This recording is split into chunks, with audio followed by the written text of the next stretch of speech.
My dear shine family members, good morning. क्षमा करिएगा, पिछले 2 दिनों से मेरे ऑडियोज और थोड़े प्रमोशन में कमी रही। सिर्फ इसलिए क्योंकि मैं मुकदमे में जो पैरवी हुई हैं, चाहे अपोजिशन की तरफ से हो चाहे हमारी तरफ से हो, मैं उसके ऊपर पूरा बारीक नज़र रखा हुआ था। हमारे जो डॉक्यूमेंट्स थे उनकी तैयारियों में, इसके साथ साथ अपोजिशन की तरफ से जो भी हमारे ऊपर आरोप लगाए जा रहे थे उसके काउंटर में, और आगे की जो हमारी प्लानिंग, उन सब में मैं इतना ज़्यादा इन्वॉल्व था कि पिछले 2 दिनों से आप सबके बीच में जो मेरी रिकॉर्डिंग हर 2 घंटे में 1 घंटे में आ जाती थी, वो थोड़ी सी रुकी हुई थी। आज सुबह जब कोर्ट की कार्रवाई ख़त्म हुई तो अपनी रिकॉर्डिंग डालने के बाद सुबह से लेकर अब तक मेरा सिर्फ 2 काम था। एक, पब्लिक की ओपिनियन और फीडबैक कि पब्लिक का रुझान किधर जाता है, और दूसरा, अपनी लीगल टीम के द्वारा इन बातों की जानकारी लेना कि आज की जो कार्रवाई हुई है उस कार्रवाई में क्या क्या निगेटिव और क्या क्या पॉजिटिव चीज़ें हमारे फेवर में हैं और क्या हमारे खिलाफ में हैं। मैं अपनी बात को शुरू करने से पहले एक बात कह देना चाहूँगा कि मैं अपने किसी भी कस्टमर को अपना अपोजिट या अपना अपोजिशन मान करके संबोधित नहीं कर रहा हूँ। मैं हर उस कस्टमर को जो तलाश रहा है रास्ता, जो तलाश रहा है कोई हल, जो तलाश रहा है ऐसे किसी दरवाजे को जहां से उसका निवेश किया गया पैसा उसे वापस मिल सके, उनके साथ मेरा पूरा सपोर्ट, मेरा पूरा सिंडिकेट उनके साथ खड़ा है। लेकिन हर वो कस्टमर जो आज कुछ बेवकूफ़ों की बेवकूफ़ी का शिकार हो रहा है, हाँ, मैं इसे बेवकूफ़ों की बेवकूफ़ी कहूँगा, इस कारण नहीं कि ये केस हमारी कंपनी के विरुद्ध में है या हम इस केस को लड़ रहे, बल्कि इसलिए भी कि अगर मैं कहीं बाहर से भी पार्टी होता और इस केस से मेरा कोई संबंध ना होता तो भी मैं इसको बेवकूफ़ी ही कहता।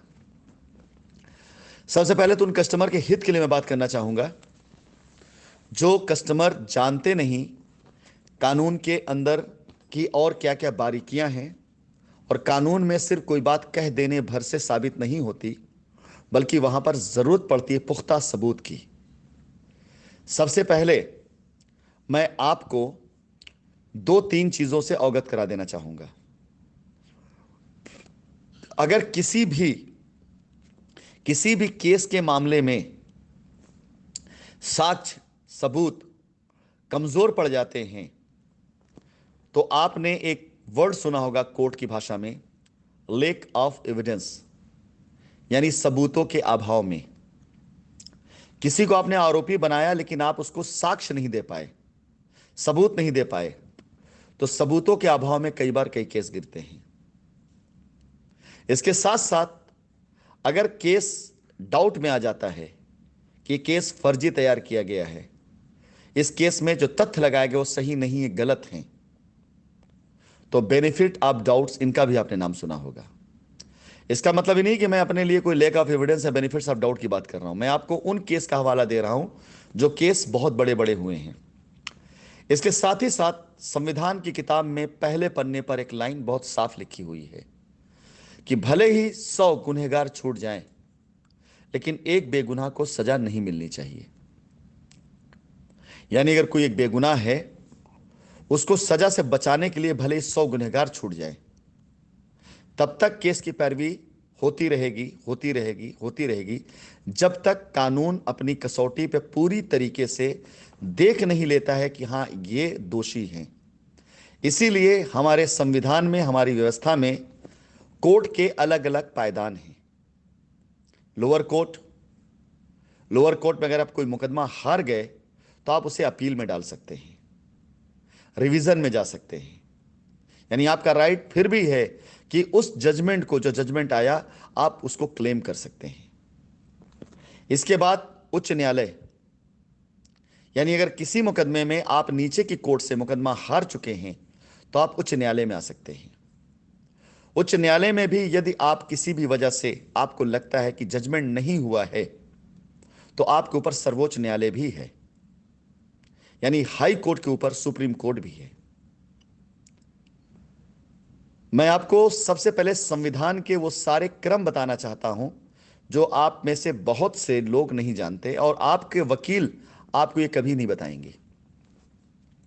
क्यों? क्योंकि उनको सिर्फ एक बात से मतलब होता है कि हमारी फीस हमें मिले, बाकी खत्म। उसके लिए आपके कान जो अच्छा सुनना चाहते हैं वही सुनाते हैं वो, कि आप परेशान मत होइए, हम बलवा लेंगे, मंगवा लेंगे, खिंचवा लेंगे, ये कर लेंगे, आके पैसा देना पड़ेगा। अरे भाई, जो पैसा देना है वहीं से देना है ना, पैसा तो वहीं है, बुलवाने की क्या जरूरत है, वहां से मिल जाएगा, अकाउंट खुलवा दो।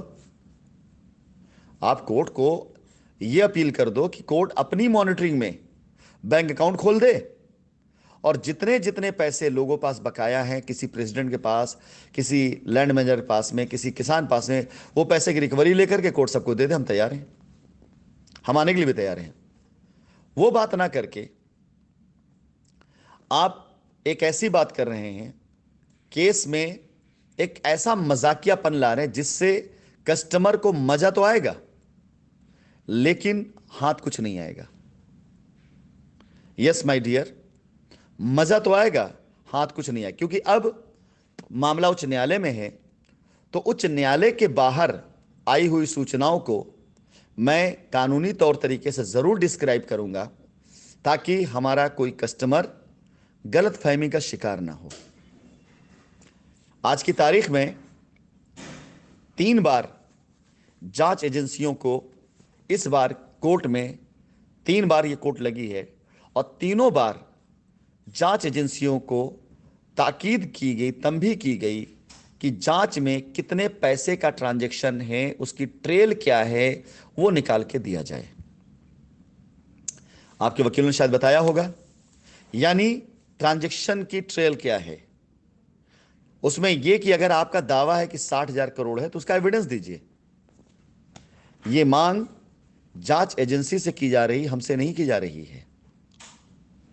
जब आपके माननीय अधिवक्ता कोर्ट के सामने यह बात कहते हैं कि 60,000 करोड़ का मामला है, तो कोर्ट के द्वारा जांच एजेंसियों को यह ताकीद किया जाता है कि इस केस की पूरे ट्रांजैक्शन लाके दीजिए। इससे पहले भी कोर्ट के द्वारा आदेश किया गया, और आज तक, अभी तक जांच एजेंसियां उस 60,000 करोड़ के फिगर को पूरी तरीके से लाकर नहीं दे पाई, क्योंकि वो 60,000 करोड़ का फिगर है ही नहीं, कहीं पर भी नहीं है। तो मेरा एक प्रश्न है कि अगर आप एक दावा करते हैं 60,000 करोड़ का केस है, और बाद में जांच एजेंसी लिख के देती 60,000 करोड़ नहीं, ये 20,000 करोड़ का केस है, मान लेता हूं एक एग्जाम्पल, तो 20,000 करोड़ का केस, 60,000 करोड़ केस जब 20 पर आकर खड़ा होगा, तो पहले तो आपका दावा यहीं पे डाउट पे आ गया, यहीं पे खत्म हो गया। तो हमारी तरफ से एक सवाल होगा कि ये 60,000 करोड़ पहले आप साबित करें। ये 60,000 करोड़ लेकर के जो कस्टमर को भड़काया गया है, उसके पीछे इंटेंशन क्या था। अब चलिए मैं आकर के एक फिगर पे भी खड़ा होता हूं। ये बातें मैं आपसे इसलिए नहीं कह रहा हूं, मैं अपनी सफाई दे रहा हूं, मैं आपको आपके वकील साहब की जानकारी, नॉलेज के बारे में बता रहा हूं कि जितनी चीजें दी गई जो आपके कानों को अच्छा लगा ना, उन्हें साबित भी आप ही को करना है, मुझे नहीं साबित करना है।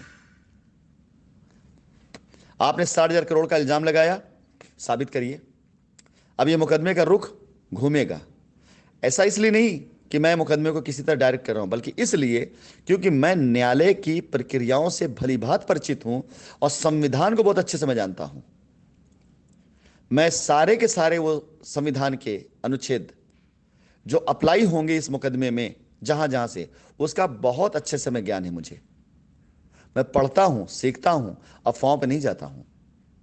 इसीलिए अब तक मेरा कोई स्टेटमेंट नहीं आता था, क्योंकि मुझे फालतू में मैदान में भौंकना नहीं है।